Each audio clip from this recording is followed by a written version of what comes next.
Good morning students. मैं doctor हर्ष मल्होत्रा। आज quantum mechanics के जो बीएससी पार्ट थर्ड का आपका फर्स्ट पेपर है उसके आज थर्ड लेक्चर को स्टार्ट कर रही हूँ। फर्स्ट लेक्चर के अंदर हमने इनएडिक्वेसीज ऑफ क्लासिकल मैकेनिक्स पढ़ी थी। सेकंड लेक्चर के अंदर हमने फोटो ब्लैक बॉडी रेडिएशंस के बारे में पढ़ा। थर्ड लेक्चर आज मैं स्टार्ट कर रही हूँ जिसमें थर्ड जो दूसरी इनएडिक्वेसी है फ़ोटो इलेक्ट्रिक इफ़ेक्ट, उसके बारे में आज हम पढ़ेंगे। फ़ोटो इलेक्ट्रिक इफ़ेक्ट यानी प्रकाश विद्युत प्रभाव। जैसा कि इसके नाम से विदित है कि प्रकाश विद्युत प्रभाव यानी फोटोन से यानी प्रकाश से विद्युत यानी धारा को उत्पन्न करना। परिभाषा की बात करें तो हम कह सकते हैं कि जब किसी धातु की प्लेट पर एक निश्चित आवृत्ति से अधिक आवृत्ति का प्रकाश, इस बात को अंडरलाइन कर रहे हैं, एक निश्चित आवृत्ति से अधिक आवृत्ति का प्रकाश आपतित किया जाता है तो धातु के पृष्ठ से इलेक्ट्रॉनों का उत्सर्जन होने लगता है।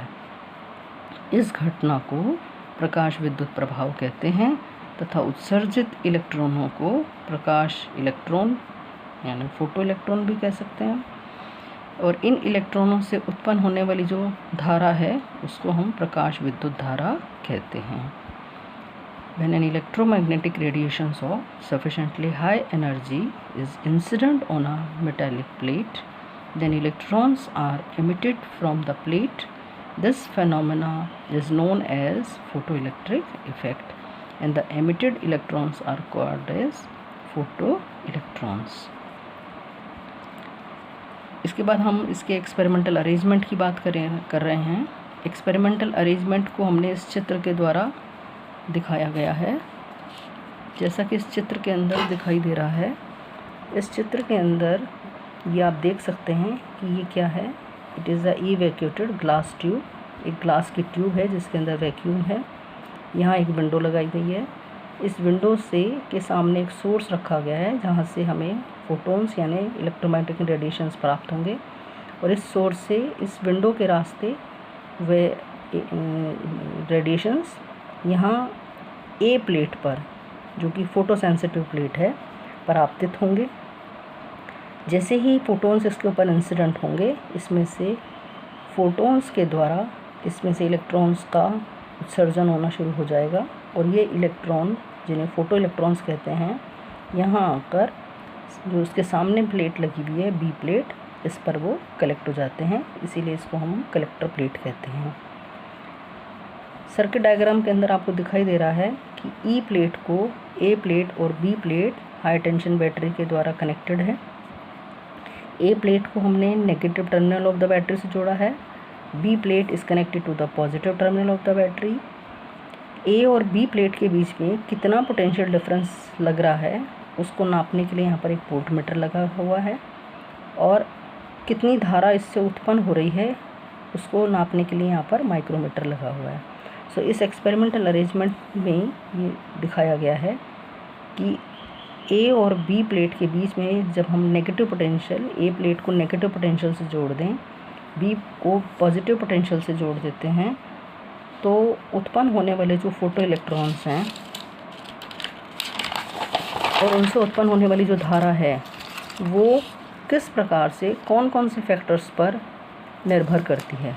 तो सबसे पहले हम पढ़ रहे हैं कि the photo electric current is found to depend on the following factors. इन फैक्टर्स पर निर्भर करती है फोटो इलेक्ट्रिक करंट। इनमें सबसे पहला है the intensity of incident radiation, आपतित प्रकाश की तीव्रता।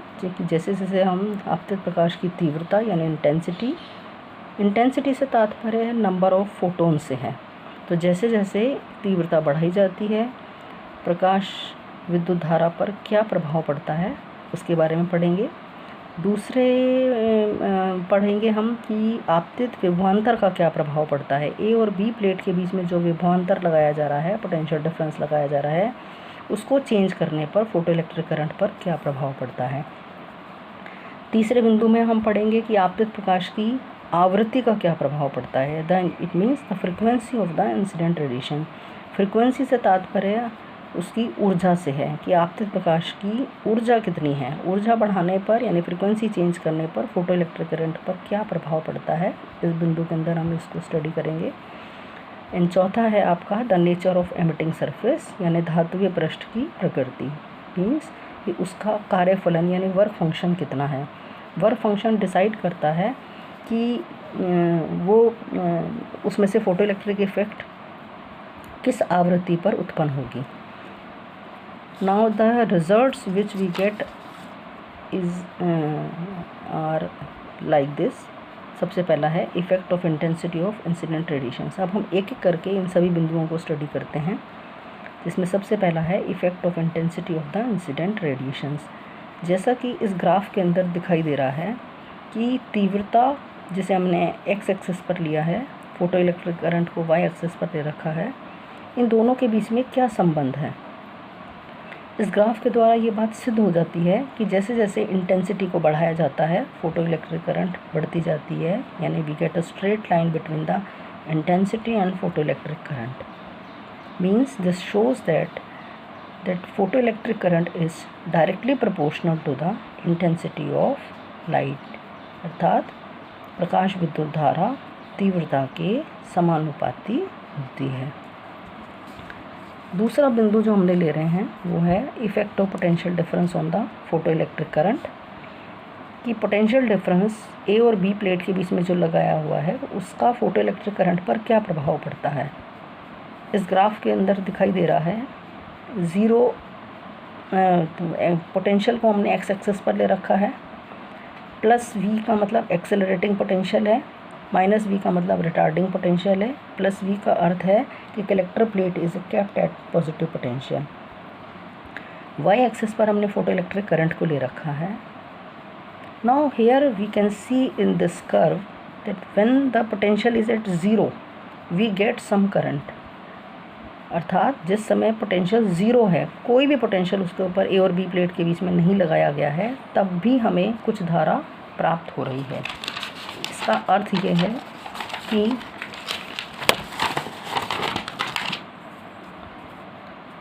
कि बहुत सारे इलेक्ट्रॉन्स ऐसे हैं, जो उत्पन्न होने वाले इलेक्ट्रॉन्स ऐसे हैं जिनके पास अपनी खुद की एनर्जी इतनी थी कि वह बी प्लेट पर पहुंच जाते हैं, और उसके बाद जैसे जैसे हम धीरे धीरे पॉजिटिव पोटेंशियल को बढ़ाते जाते हैं, धारा बढ़ती जा रही है और एक समय बाद वह सैचुरेशन पर आ जाती है।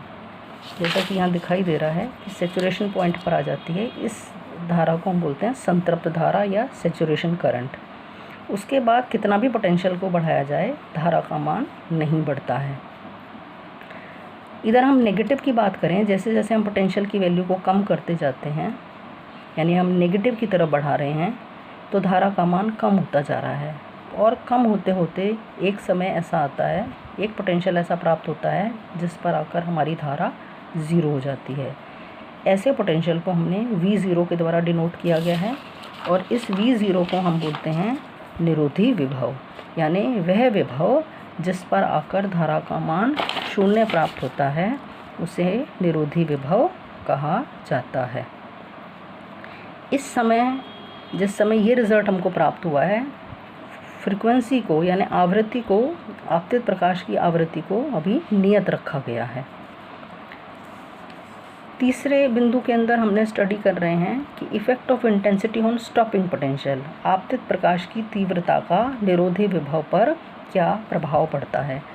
जैसा कि इस चित्र के अंदर दिखाई दे रहा है कि आवृत्ति को नियत रख कर इंटेंसिटी को यानी तीव्रता को बढ़ाते जाते हैं, तो तीव्रता बढ़ाने पर संतृप्त धारा के मान बढ़ जाता है, धारा का मान बढ़ रहा है, लेकिन स्टॉपिंग पोटेंशियल का मान नियत रहता है।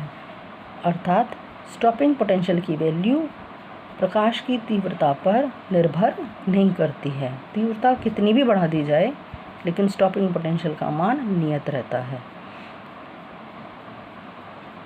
अगले लेक्चर के अंदर, आज के लेक्चर में हम इतना ही पढ़ाएंगे। अगले लेक्चर के अंदर हम आगे के बिंदुओं को डिस्कस करेंगे। Thank you.